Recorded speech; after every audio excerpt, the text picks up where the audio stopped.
At samantala sa gitna ng pinigding na paghahanda para sa 2025 midterm elections, sumarangkada na ang Commission on Elections sa paglilibot para ituro sa ating mga kababayan ang pagboto gamit ang bagong automated counting machines.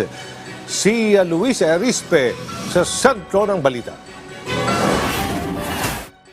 Umarangkada na ngayong araw ang malawakang roadshow voter education ng Commission on Elections para sa Hatol ng Bayan 2025. Isa-isang ipinakita ng COMELEC sa mga botante ang tamang paggamit ng mga bagong automated counting machines. Yung 1,800 municipalities and cities, meron tayong roadshow sa bawat isang barangay ng bayan na yan sa kasalukuyan sa araw na to. Pero sa kabila ng kaliwat ng preparasyon, may isang makina pa rin ang nagkaproblema sa Mindanao. Paliwanag naman ng COMELEC, posibleng sa pagbiyahe ito ng mga ACM.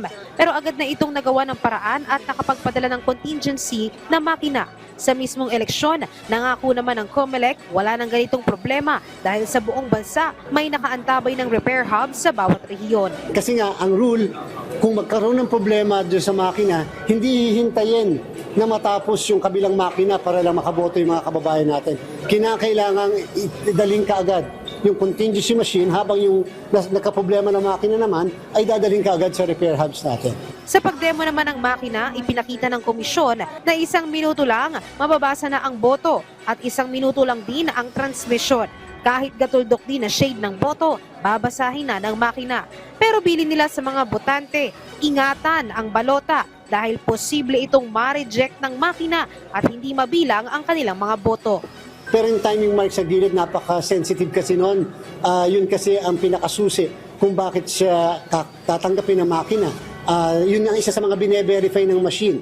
Kapag ka napunit yun, o kaya nabasa, o kaya medyo na-compromise, talagang i-reject at i-reject siya ng makina. Magtatagal naman ang roadshow ng COMELEC hanggang Enero 2025 at inaasahang maaabot nito ang nasa higit 68 milyon na botante sa bansa. Samantala, ngayong araw naman, nagsumiti na ng kanyang apela sa COMELEC si dating Caloocan Representative Congressman Edgar Erice na na-disqualify ng 2nd Division sa pagtakbo niyang muli para sa halalan. Pero may iniwan siyang panawagan sa buong COMELEC and Bank.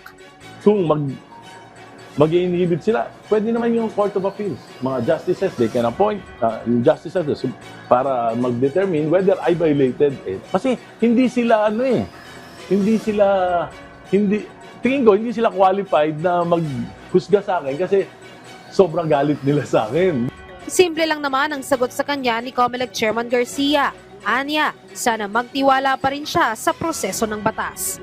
Kasi natutuwa tayo, kinikilala niya ang jurisdiction ng Commission on Elections. The fact na siya ay nag-file ng MR, isa lang ang ibig sabihin, alam niya that the COMELEC acquired jurisdiction. Luisa Erispe para sa Pambansang TV sa Bagong Pilipinas.